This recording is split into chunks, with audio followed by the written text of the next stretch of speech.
क्या आपको लगता है कि आप अपने पीएफ का 100% पैसा कभी भी निकाल सकते हैं? सच जानकर आप तुरंत विड्रॉल का प्लान बदल देंगे। तो सबसे पहले समझते हैं वो सबसे बड़ा बदलाव जिसने पीएफ विड्रॉल का गेम ही चेंज कर दिया। Recently employee provident fund organisation EPFO ने पीएफ विड्रॉल रूल्स में बड़ा बदलाव किया है, जिसके बाद अब पूरा पैसा निकालना पहले जैसा आसान नहीं रहा। पहले लोग मानते थे कि जरूरत पड़ने पे वो अपना 100% पीएफ बैलेंस कभी भी निकाल सकते हैं, लेकिन नए नियम के बाद ऐसा करना पॉसिबल नहीं है। अब आप पूरा कॉर्पस एक साथ विड्रॉल नहीं कर सकते, जिससे कई लोगों की फाइनेंशियल प्लानिंग अचानक बिगड़ सकती है। आप केवल 75% तक का ही पीएफ अमाउंट विड्रॉ कर सकते हैं और कम से कम 25% बैलेंस अकाउंट में रखना जरूरी है। मान लो आपके पीएफ अकाउंट में 4 लाख रुपए जमा है, तो आप मैक्सिमम 3 लाख यानी कि 75% ही विड्रॉ कर सकते हो और 1 लाख रुपए यानी कि 25% आपको अकाउंट में ही रखने पड़ेंगे। इसीलिए विड्रॉल से पहले अपनी जरूरत और फ्यूचर प्लानिंग को ध्यान में रखकर ही डिसीजन लें। अगर आपको पूरा पैसा चाहिए तब भी आप तुरंत नहीं निकाल पाएंगे, लेकिन यहीं पे सबसे बड़ा कंफ्यूजन शुरू होता है। लोग 100% विड्रॉल को गलत तरीके से समझ रहे हैं। बहुत लोग सोचते हैं कि अब वो अपना पीएफ का पूरा 100% पैसा निकाल सकते हैं, लेकिन असल में यहाँ एक छोटा सा ट्विस्ट है। 100% विड्रॉल का मतलब टोटल बैलेंस नहीं है, बल्कि एलिजिबल अमाउंट का 100% है। और ये एलिजिबल अमाउंट क्या है? ये आपके कुल पीएफ बैलेंस का सिर्फ 75% होता है। मतलब साफ है, आप टेक्निकली 100% विड्रॉ कर रहे हैं, लेकिन वो 100% सिर्फ 75% हिस्से के हैं, पूरे पैसे का नहीं। अब जब विड्रॉल का ये कंफ्यूजन क्लियर हो गया तो बात करेंगे कि आखिर एलिजिबिलिटी के रूल कितने आसान हो गए हैं। पहले पीएफ से पैसा निकालना काफी कॉम्प्लिकेटेड था। हर जरूरत के लिए एक अलग रूल था। शादी के लिए अलग एलिजिबिलिटी थी, घर खरीदने के लिए अलग और मेडिकल के लिए अलग एलिजिबिलिटी। इससे लोगों को कंफ्यूजन होता था कि कई बार वो एलिजिबल होने के बावजूद भी पैसा नहीं निकाल पाते थे। लेकिन अब अगर आपने कम से कम 1 साल नौकरी कर ली है तो आप पीएफ से पार्शियल विड्रॉल कर सकते हैं किसी भी रीजन के लिए। मान लो राहुल ने कंपनी में 1 साल काम किया है, अब उसे अचानक पैसे की जरूरत पड़ती है, चाहे वो मेडिकल इमरजेंसी हो या फिर पर्सनल खर्च। पहले उसे स्पेसिफिक रीजन और अलग एलिजिबिलिटी चेक करनी पड़ती थी, लेकिन अब जैसे ही उसका 1 साल पूरा हुआ तो वो सीधे पीएफ से पार्शियल पैसा निकाल सकता है। नया रूल कंफ्यूजन कम करता है और प्रोसेस को फास्ट बनाता है, लेकिन विड्रॉल लिमिट और बाकी कंडीशंस जैसे 75% कैप अभी भी लागू रहती है। लेकिन जहां रूल्स आसान हुए हैं, वहीं कुछ सिचुएशंस में सिस्टम पहले से ज्यादा स्ट्रिक्ट भी हो गया है, खासकर जब बात जॉब लॉस की आती है। पहले सिस्टम में अगर आपकी जॉब चली जाती थी तो 1 महीने बेरोजगार रहने पे आप 75% पीएफ निकाल सकते थे। 2 महीने बाद आप पूरा 100% पीएफ विड्रॉ करके अकाउंट क्लोज कर सकते थे। मतलब इमरजेंसी में पैसा जल्दी मिल जाता था। लेकिन अब नए रूल्स में सिचुएशन थोड़ी स्ट्रिक्ट हो गई है। अब अगर आपकी जॉब चली जाती है तो पूरा पीएफ निकालने के लिए आपको 1 साल तक का इंतजार करना पड़ सकता है, और अगर आप पेंशन ईपीएस का पैसा भी निकालना चाहते हो तो 3 साल तक वेट करना होगा। मान लो राहुल की जॉब अचानक चली जाती है तो पहले की कंडीशन के हिसाब से 1 महीने बाद राहुल सिर्फ 75% पीएफ निकाल लेता था। 2 महीने बाद पूरा पीएफ निकालकर खर्च मैनेज कर लेता था। लेकिन अब क्या होगा? राहुल को पूरा पीएफ निकालने के लिए 1 साल तक का वेट करना पड़ेगा, और अगर उसे पेंशन वाला पैसा भी चाहिए तो 3 साल का इंतजार करना पड़ेगा। यानी अब पीएफ तुरंत इमरजेंसी फंड की तरह काम नहीं करेगा। इसीलिए आपको अलग से इमरजेंसी सेविंग रखना और भी जरूरी हो गया। अब सिर्फ विड्रॉल रूल्स ही नहीं बदले हैं, पीएफ निकालते वक्त आपको टैक्स के नियम भी समझना बहुत जरूरी है, क्योंकि यहीं पे ज्यादातर लोग गलती कर बैठते हैं।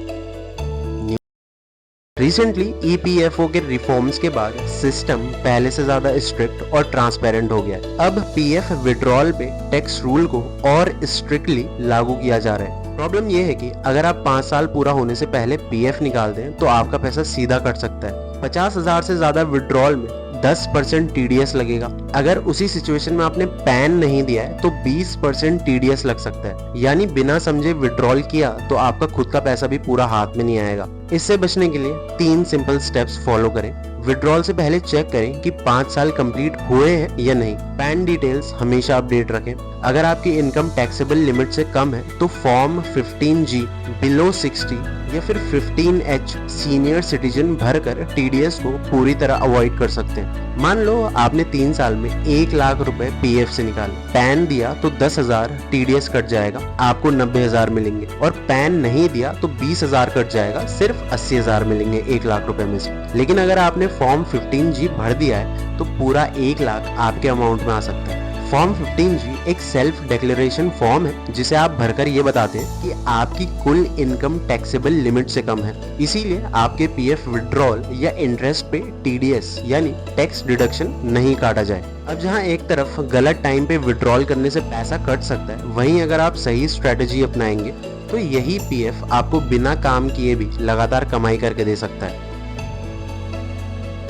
बहुत लोगों को लगता है जैसे ही आप जॉब छोड़ते हैं पीएफ पे इंटरेस्ट मिलना बंद हो जाता है, लेकिन ऐसा नहीं है। सच ये है कि जॉब छोड़ने के बाद भी आपका पीएफ बैलेंस 3 साल तक लगभग 8.25% का इंटरेस्ट कमाता रहता है। इसका मतलब ये हुआ कि अगर आपको तुरंत पैसों की जरूरत नहीं है तो पीएफ निकालने की जल्दबाजी करने के बजाय उसे वहीं रहने देना ज्यादा फायदेमंद हो सकता है आपके लिए। मान लो आपने जॉब छोड़ी और आपके पीएफ में 5 लाख जमा है।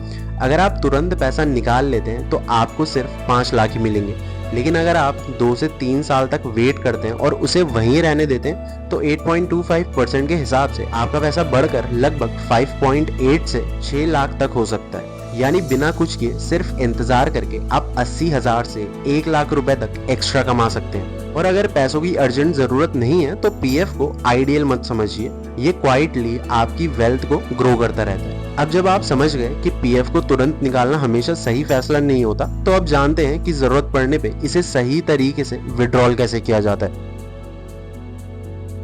पीएफ का पैसा निकालने के लिए आपको कोई एजेंट की जरूरत नहीं है, आप खुद ऑनलाइन पूरा प्रोसेस कर सकते हैं। सबसे पहले अपने यूएएन नंबर और ओटीपी की हेल्प से ईपीएफओ पोर्टल पे लॉगिन करें।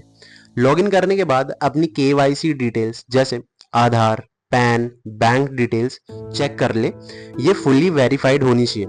अब ऑनलाइन क्लेम वाले ऑप्शन में जाके सही फॉर्म चूज कीजिए। फॉर्म 19 पीएफ विड्रॉल जॉब छोड़ने के बाद, फॉर्म 31 एडवांस पार्शियल विड्रॉल या फिर फॉर्म 10C पेंशन ईपीएस। इसके बाद अपना बैंक अकाउंट और रिक्वायर्ड डॉक्यूमेंट्स अपलोड करें जैसे चेक, पासबुक। लास्ट में आधार ओटीपी से वेरीफाई करें और आपका क्लेम सबमिट हो जाएगा। अगर आपने सारी डिटेल्स सही भरी है तो 7 से 10 दिन के अंदर पैसा आपके अकाउंट में आ सकता है। लेकिन सिर्फ प्रोसेस जानना ही काफी नहीं है, एक छोटी सी गलती आपका पूरा क्लेम अटका सकती है, इसीलिए ये मिस्टेक्स जरूर जान लें। रिसेंटली ईपीएफओ के हजारों क्लेम्स हर साल सिर्फ केवाईसी एरर्स और गलत डिटेल्स की वजह से रिजेक्ट या फिर डिले हो जाते हैं। सबसे बड़ी गलती लोग ये करते हैं, केवाईसी, आधार, पैन, बैंक पूरा अपडेट नहीं करते और गलत बैंक अकाउंट या डॉक्यूमेंट अपलोड कर देते हैं। फॉर्म 15G या 15H नहीं भरते, जिससे अननेसेसरली टीडीएस कट जाता है। नतीजा क्या होता है? क्लेम रिजेक्ट हो जाता है, पैसा अटक जाता है और प्रोसेस अननेसेसरली लंबी हो जाती है। इससे बचने के लिए पहले केवाईसी डिटेल्स 100% वेरीफाई करें, वही बैंक अकाउंट डालें जो ईपीएफओ में लिंक्ड है। डॉक्यूमेंट्स चेक कीजिए, पासबुक चेक कीजिए और उनको क्लियरली अपलोड कीजिए। अगर आप एलिजिबल हैं तो फॉर्म 15G या 15H जरूर भरें ताकि टीडीएस से बचा जा सके। मान लो आपने पीएफ विड्रॉल अप्लाई किया लेकिन बैंक अकाउंट मिसमैच था, आपका क्लेम रिजेक्ट हो जाएगा और पूरा प्रोसेस फिर से करना पड़ेगा।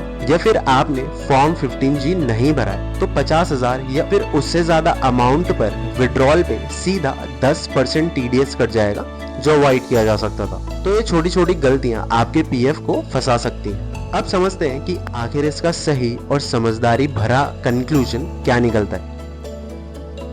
आज पीएफ विड्रॉल पहले जैसा आसान नहीं रहा। सरकार ने रूल्स को और ज्यादा स्ट्रिक्ट और स्ट्रक्चर्ड बना दिया है। काफी लोग बिना रूल्स समझे या जल्दबाजी में पीएफ निकाल लेते हैं, जिससे उन्हें टैक्स लॉस, इंटरेस्ट लॉस और फ्यूचर में फाइनेंशियल सिक्योरिटी का नुकसान उठाना पड़ता है। इसीलिए पीएफ निकालने से पहले रूल्स को अच्छे से समझें, टैक्स इम्पैक्ट को इवैल्यूएट करें और लॉन्ग टर्म बेनिफिट्स को ध्यान में रखें। विद दैट सेड दोस्तों, वीडियो में इतना ही। वीडियो अगर पसंद आया हो तो वीडियो को लाइक, शेयर और चैनल को सब्सक्राइब करना ना भूलें। More informative content is on the way. Thanks for watching.